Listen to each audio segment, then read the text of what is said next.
Il n'y a pas réellement de différence quand c'est fait la veille. Après, si c'est fait immédiatement avant, je pense que tu n'as pas besoin de me poser la question pour savoir, quoi. Si tu fais ça et directement tu vas essayer de pousser la plus grosse barre au développé couché derrière, il y a des chances que tu ne sois pas au top de ta forme, quoi.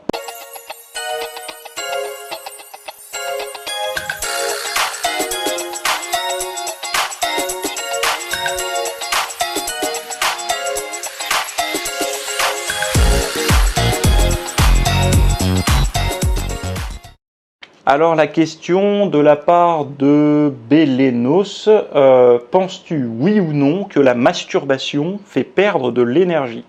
Alors je sais que c'est un sujet qui est un sujet chaud en ce moment, sans jeu de mots, chaud dans le sens où il y a le truc nofap, et puis il y a eu beaucoup de la guerre du porno et tout ça, il y a eu plein de choses là-dessus, donc je pense que, je sais pas si tout ça a un lien, et est-ce que si ta question revient par rapport à tout ce folklore.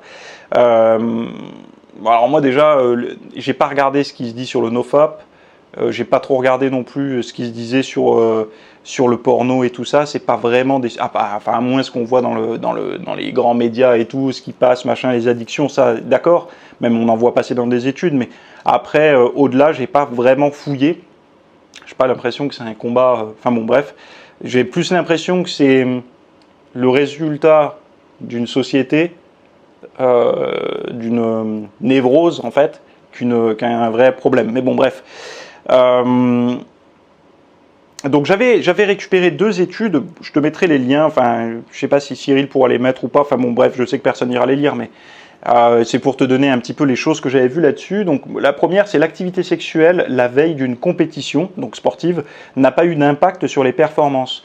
Donc vous savez, moi je me souviens quand j'ai commencé la musculation, j'avais un ami qui faisait du judo à très haut niveau, et je me souviens qu'il me disait, bon il avait une copine, et déjà les jours précédant la compétition, il faisait les choses un peu à l'ancienne, alors peut-être que ça se fait encore, il partait courir avec son kawaii sur lui en plein été et tout, dans la voiture je me souviens, on allait se baigner au lac pas très loin de la maison, en voiture il mettait le chauffage à fond, les vitres fermées, c'était infernal en fait, ce qu'il voulait lui c'est de tomber son poids parce qu'il était dans une catégorie de poids, donc c'est pour ça qu'il voulait beaucoup transpirer, c'était infernal et aujourd'hui je me dis que c'était complètement inconscient, mais bon bref, et justement, il avait une nana et tout ça.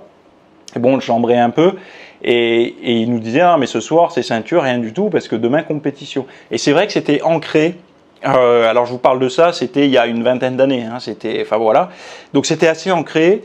Je sais que chez les culturistes, c'est quelque chose aussi qui a été assez pratiqué. C'est-à-dire que beaucoup pensaient que ça faisait baisser le taux de testo, etc. Donc, du coup, ils faisaient ceinture avant les compétitions. L'étude montre qu'il n'y a pas de... Alors la veille, hein, c'est pas genre immédiatement avant. Donc l'activité sexuelle, qu'elle soit à deux, enfin voilà, ou avec ou se secouer le singe en gros quoi. Il n'y a pas de différence en fait. Il n'y a pas réellement de différence quand c'est fait la veille. Après, si c'est fait immédiatement avant, je pense que tu n'as pas besoin de me poser la question pour savoir quoi. Si tu fais ça et directement tu vas essayer de pousser la plus grosse barre au développé couché derrière, il y a des chances que tu ne sois pas au top de ta forme, quoi. Bref, donc ça, c'est le premier point. Deuxième, les symptômes négatifs, la deuxième étude, pardon, donc les symptômes négatifs post-coïtaux. Donc, alors oui, ce qu'ils ont fait, c'est qu'ils ont pris des hommes et des femmes, ils ont regardé, bon, et après le coït, donc après avoir une relation sexuelle, et même pareil, seul ou à deux, hein, voilà. Et ils ont regardé un petit peu quels étaient les effets désagréables secondaires post-coït. Donc, voilà. Donc, chez les femmes, les plus courants étaient les sautes d'humeur et la tristesse. Voilà. Et chez les hommes, il s'agissait...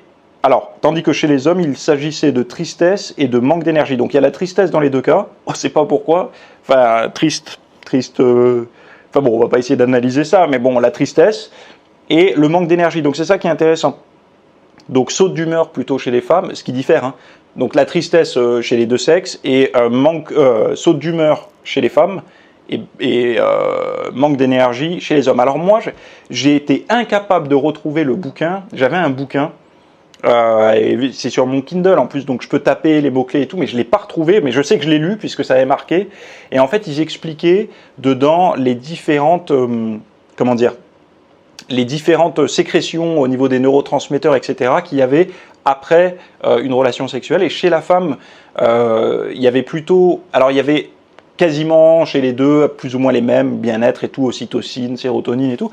Mais chez la femme, on pouvait retrouver certains neurotransmetteurs ou certains processus plutôt excitateurs. Donc c'est ce qui les empêchait de dormir. Donc les femmes, après l'amour, ont plutôt du mal à s'endormir, alors que les hommes, on s'endort assez facilement. Alors il y a des femmes qui diront, non, moi je dors très bien. Mais il y avait quand même cette petite différence où les hommes étaient beaucoup plus prêts au sommeil et les femmes moins prêtes au sommeil après avoir eu un rapport sexuel. Et donc ça montre, là, ce qu'il dit là, manque d'énergie pour les effets secondaires chez les hommes, ce qui montre bien que immédiatement avant, c'est pas intéressant d'avoir un rapport ou de se masturber et directement derrière aller essayer de pousser une grosse barre. Donc penses-tu oui ou non que la masturbation fait perdre de l'énergie? Eh ben, ça dépend la fréquence, enfin la distance qu'il y a entre ta masturbation et le moment où tu vas pousser ta grosse barre. Donc voilà, sans jeu de mots aussi, quoi. Et c'est pour ça... Enfin, après, il y a quand même quelque chose de...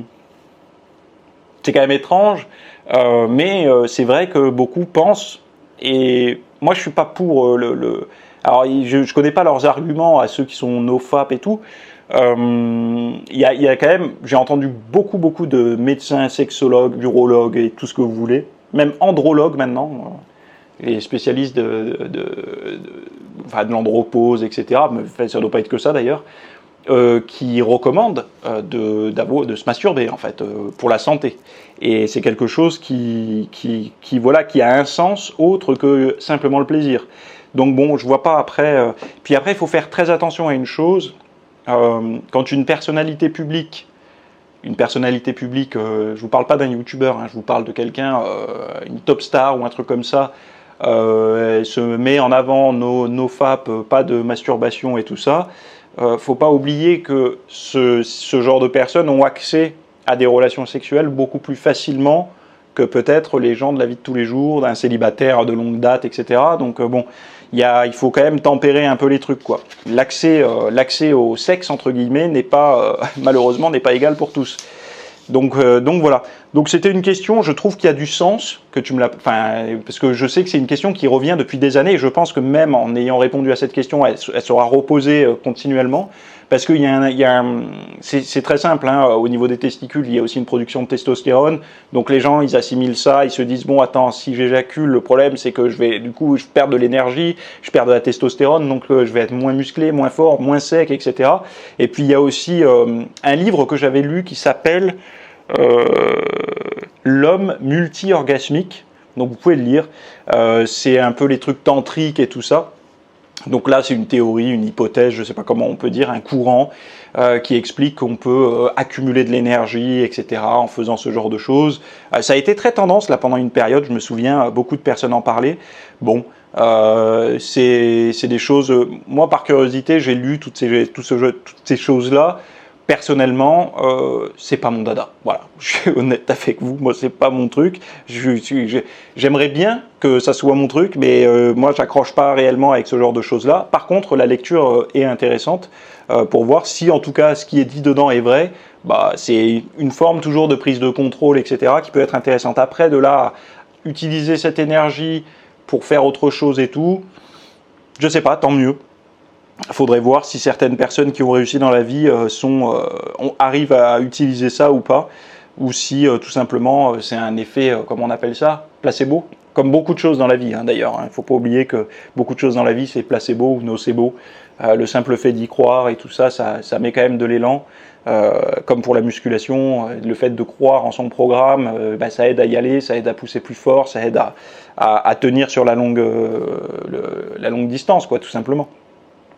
Donc voilà, bon, si vous voulez me retrouver pour des discours un peu plus longs, un peu plus travaillés, parce que là c'est des questions, je réponds comme ça un peu sur le vif, je note 2-3 trucs, mais c'est quand même sur le vif, vous pouvez aller voir sur le site www.fitnessmiss.fr, vous avez le lien en description. J'ai fait pas mal de vidéos sur les sujets du style de vie, etc. Notamment une très bonne vidéo, Cyril, si tu peux la mettre, en description, c'est la vidéo sur la testostérone. Donc voilà, un cours sur la testo avec pas mal de réflexes du style de vie. Et moi, je pense que c'est plus là-dessus qu'il faut se pencher plutôt que sur oui ou non se secouer le singe avant de s'entraîner. Voilà, on se retrouve la semaine prochaine pour la nouvelle vidéo. Bye bye.